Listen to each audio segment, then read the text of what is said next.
Hey everyone, welcome back to In the Alley. My name is Cody. Glad you guys are along for another preview, another video. Today we're previewing the Monday night game between San Diego and Duke City. Two teams that are really looking to get back into their, one looking to get back into their winning ways, another one to really start getting into their winning ways. As usual, 2023 stats are there. Rosters are completely different. Coaches might be completely different. I don't think they are, but looking at these stats, you can see not a lot of good. Not a lot of good. Total defense for Duke City was all right. San Diego, obviously the number one passing offense with Nate Davis.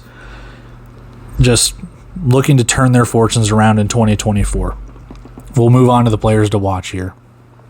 Quarterback Nate Davis. What more can you say? This should be his first full season in San Diego after getting traded from Duke City. So, revenge game, baby. Nate Davis is looking to light it up. He loses his receivers from last year. I look for him to still be slinging the ball around. I don't think it matters who he has in the backfield, who he has in his receiving core. He's going to be the guy that's just going to throw that ball. He is a veteran to the indoor game. He knows exactly what to do. I look for him to keep slinging the ball around. Nothing really is going to change there. Question is, can Duke City get after him? Can Jason Serta get after him? Can that defensive line get after him? Can the secondary shut down his receivers? That'll be the question. Defensively for San Diego, I've got Armani Carey. I could pick a lot of players here. I'm going to pick Carey. I don't even know if he's going to start. I'll be honest, I think I made this literally the day before they signed Jaquan Artis. So if Artis is starting, I'll give a little shine to him too. You got two Northern Arizona guys that could be starting on that defensive line. What do they do with Byron Cooper? What do they do with Tavita Mounga? What do they do with Javian Williams and all of that, and Ben Moa? So that defensive line is really scary. I look for them to get after Duke City early, and often. Linebacker-wise, they've got DJ Morgan. If Byron Cooper slides into that defensive linebacker spot, I think Morgan played defensive back a little bit last season as well. So that defense is really good. I look for that front three to really create a really, really good bull rush and get after, we'll talk about him. Get after the quarterback of Duke City, who we'll talk about right now. Players to watch: quarterback Taz Wilson. Gone are Charles McCollum and Demery Croft. Taz Wilson enters the fray. Again, veteran to the Indoor Football League, veteran to the Champions Indoor Football, which, hey, doesn't exist anymore. But veteran of the indoor game, regardless. Guy knows how to sling it. Just depends on who he's throwing it to. Depends on if they can get their running game going. I think he's got a good chance to really making a good name for himself in Duke City. He's got to be able to get that ball out quick. That defense looks hungry, like I just said. There's a stockpile of players that San Diego has at their disposal. Can Taz Wilson see through it and get that ball out quick, use those timing routes, get the ball to the running back, run the ball himself? What can they do in order to stop San Diego's defense from stopping them? Defensively for Duke City, Jason Serta. Again, Nate Davis was on Duke City. Jason Serta might know a thing or two about him. He also knows that Nate Davis doesn't really run the ball a lot. He's just a big old statue back there. Jason Serta likes to blitz. Duke City likes to blitz. I don't know if it's going to be different this year, but I look for Jason Serta to really be blitzing pretty often. Try and throw Nate Davis off of his game. Try and just ruin those timing routes and really disrupt that passing game as much as he can. Get after the running backs if they even choose to run the ball for San Diego, and really just do what they can in order to just disrupt whatever offensive chemistry that San Diego's looking to build. So those are our players to watch. Let's go look at the series history. Duke City actually leads 2-1. However, the last game, San Diego ended up winning. Week 10 of last year at San Diego, 57-44. So, a one-game streak for San Diego. Still a streak nonetheless.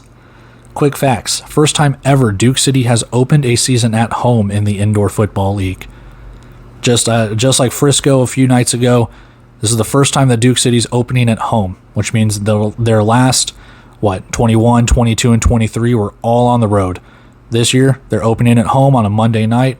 Everyone's going to be watching if you like the indoor game.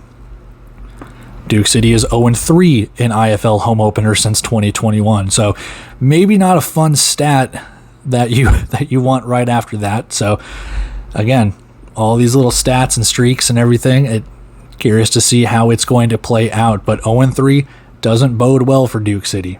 The San Diego side.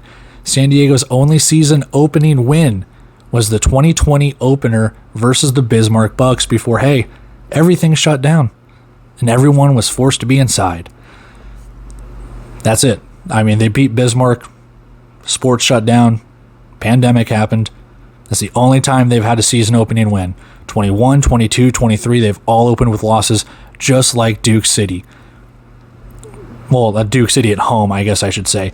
So one of these things has to end. One of these things has to end. Finally, San Diego's first game in Duke City since May of 2022. So it's been almost 2 full years since San Diego has played in Duke City, where Duke City got the best of them, but maybe the tides have changed, maybe fortunes have changed, whatever. Point being, though, is there's a lot of cool little stats right there where it's why you play the game. We're curious to see how it's going to go. So 7:05 kickoff, YouTube, Caffeine TV, you know the drill. Let's go check out the rest of the preview. I have nothing to report. Simple as that. Okay, so 25-man rosters popping up here, and there is a big discrepancy between the two. We'll start with San Diego, a very veteran-laden team, especially on the defense. You can see the names there. I count 31 players, 32 because they don't have a kicker, and unless they just choose not to go with one and have one of these guys kick, I mean, it's happened before when kickers have gotten injured, so maybe they're just trying something different for once. Regardless, if there's a kicker that's 32 players, you need 7 of those guys to be on injured reserve, cut, whatever the case could be. So Nate Davis is back, Trayvon Van is back. They have Jordan Kress back, but he was kind of the 4th guy behind the 3-headed receiving monster they had last year. Jalen Booth and Jonte Berry are both back on the offensive line. Defensively, they returned Ben Moa, Javian Williams, Byron Cooper, DJ Morgan, and then I don't think they return anyone on the secondary, so it's just kind of been a fully revamped defense. You see those names on that defense: Jaquan Ortiz, Armani Carey, both formerly of Northern Arizona. Tavito Mwanga with that trade with Quad City is here. VJ Mallow played for Sioux Falls, I think, in the playoffs or for a game or two. Defensively, Kashawn Walker, also of Northern Arizona. JJ Dallas was with Tucson. Justice King, Northern Arizona and Iowa. And Dexter Reese from Duke City. So a lot of veteran laden right there. A lot of leadership going on that defensive side of the ball, and they will need it in the Western Conference. Look for that team to really step up against Duke City tonight. Offensively, you got good old Dello Davis back for Nate Davis. You're just speedy little receiver. Jordan Kress looks to increase his workload. Then you got Arthur Jackson, Isaiah Cox, Randall Grimes, and Antonio Mitchell all vying for a couple of wide receiver positions. Trayvon Van is back. Chance Bell out of San Diego State is back. Well, not back, but he signed this year. They don't really run the ball a lot, so curious to see how they do that. It's just a very, very, very veteran-heavy team. I'll tell you that much. Regardless of who makes the cuts and whatever, that's who you got. So Duke City, you got a team on your hands to go up against. Duke City side, not a lot of players. I could put all the other guys that I found on the transactions page. These are just the confirmed ones from Duke City's Facebook. I don't have an Instagram, so I can't say for certain what's there. This is what I have from confirmed on their Facebook page, starting with Taz Wilson, and I'm going with Javen Kilgo. Please tell me if it's different. Taz Wilson, former CIF, former indoor football. Guy's been around for a little while. Justin Stockton's back in the indoor football league. He's your running back. Devon Blair played with, I believe, San Diego and Tulsa last season. Greg Dent is back for Duke City. Tyron Laughinghouse is back for Duke City. I don't know if Greg Dent is going to be a defensive back, wide receiver, play both. We'll see. Elijah Lipscomb is back, or is not back, but is signed from Bay Area. Jason Serta is back. Cam Pruitt is back. He played with them and Tulsa last year. Trayvon Claiborne from Green Bay. And the most interesting man in the world, Ernesto Lacayo, is your kicker. That's not a full roster. If it's fair game to bash Massachusetts for their broadcast and bash Green Bay for their audio, update your rosters, Duke City. Update your rosters. Let the fans know who the players have. I know everyone has, the season ticket member get-togethers where they unveil the uniforms and the rosters and stuff, but other teams and social medias are able to easily get rosters out. I don't see why you guys can't either. I don't even know the last time this team tweeted. It's not X, it's tweets. Let's be honest here. But there's your roster that I could find, or that is at least technically confirmed via the Facebook page. So there's other players out there. If anyone out there watching this actually has that full roster or actually knows any of the other players that are signed, please let me know. I want to keep this as accurate as I can. That's pretty much where I have it. So there's your 25-man rosters.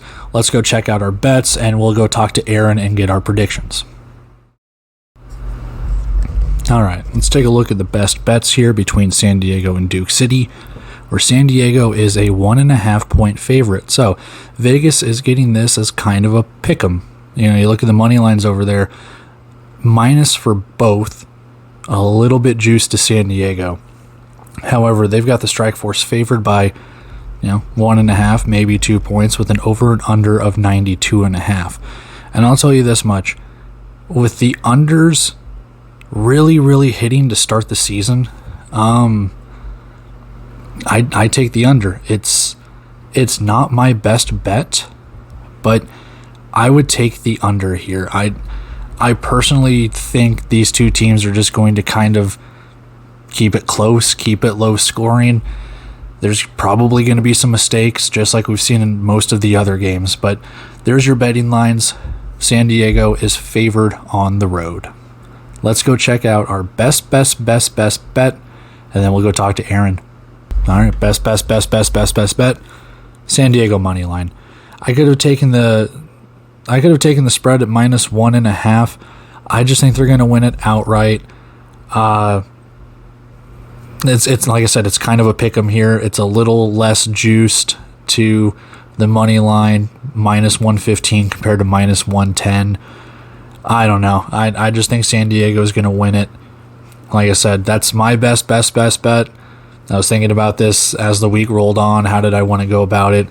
If you don't want to follow San Diego money line, if you think Duke City's going to win, more power to you. I'd still honestly take the under as well, but there it is. San Diego money line minus 115. Let's go see what Aaron has to say about the game. Another preview, another chance to visit Aaron's IFL Corner. So you know what that means? It's paper time. Aaron likes, I don't like putting the paper in the frame. Aaron, I was about to tell you his prediction without even getting into the synopsis, guys.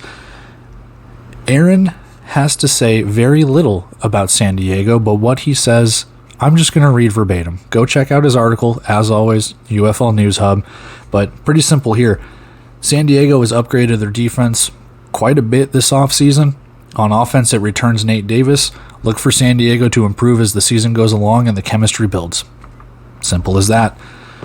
For Duke City is kind of in a situation with Vegas, just kind of a team of mystery. Made several personnel changes, and most of their team is new to the Gladiators. Duke City does have a solid coaching staff with head coach Fred Griggs and co-head coach Dominic Bramante. Due to their experience, they should find a way to be competitive, especially at home. I just read that verbatim. It was just a couple of sentences. One, that's what I'm saying. Go check out his stuff really quick. Keep plugging him. That's as simple as his stuff gets. Read it verbatim right there. Two, he has a point. When it comes to Duke City, a lot of coaching experience. If I'm not mistaken, Bramante was the coach, or at least on the personnel staff, when they won their 2 CIF championships. So having him there as kind of a leadership role is going to be good. However, He doesn't think so for this week. Aaron's prediction, 45-42 Strike Force. My prediction, not too much different than that, 39-34 Strike Force. So he's got a 3-point win. I've got a 5-point win. Like I said, I think it's just going to be a little lower scoring. There's going to be some mistakes to be made. Duke City does bring back some players. I like Jason Serta on that defense. I don't know how that secondary is going to go. The defensive line is kind of a question mark. You know, we've talked about this.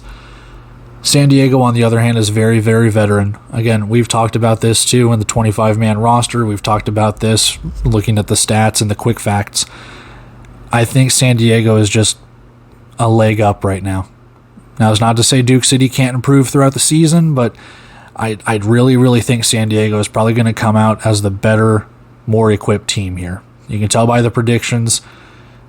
I think San Diego is going to be a little bit better. And again, if you don't want to pick a winner, go with the under. It's been hitting in every single game. But yeah, that's it. Those are our predictions. That's our preview. Appreciate Aaron. Another week turning in his previews, reading all of them, getting his ideas and his thoughts and everything like that. He's got some winners on the week, so kudos to you, man. Appreciate what you do. That being said, guys, I'm going to sign off here. Week 2 almost in the books. We got one more game to watch. We'll recap it later after, and we'll move on to week 3, which we'll finally have every team have a game under their belt as of next week. But until then, guys, see ya.